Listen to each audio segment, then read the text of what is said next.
आपण मुंबईमध्ये आता गेली इतकी वर्ष राहतो आहोत. आपल्याला कल्पना आहे की मुंबईवरती जर भाजपच म्हणते की त्यांची 25 वर्ष स्वतः आहे, 25 वर्ष त्यांनी लुटलं, 25 वर्ष, तर 25 वर्षात जी कामं झाली ती पण तर मग शिवसेनेनेच केली असतील ना. त्याचं श्रेय तर शिवसेनेला द्यावं लागेल. म्हणजे जसे की ते म्हणतात की केंद्रामध्ये काँग्रेसने काय नाही केलं, 70 वर्षात काय नाही केलं, तर मग इथपर्यंत जसे तुम्ही आलात तर काय तुम्ही रांगत इथपर्यंत नाही आलात काय, किंवा आभाळातून नाही पडलात तुम्ही, तर तुमच्यासाठी कुणीतरी इथे एक यंत्रणा व्यवस्था बनवलेली होती.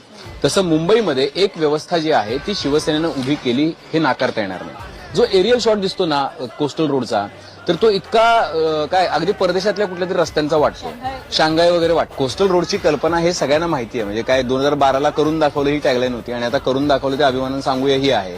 आता सर्वांना माहिती आहे की ती उद्धव ठाकरे आणि ती शिवसेनेची कल्पना होती, त्यांना कोस्टल रोड करायचं होतं. त्याच्यामध्ये काँग्रेसचं सरकार असतानापासूनच ही पहिली कल्पना मांडलेली होती, मला आठवतंय.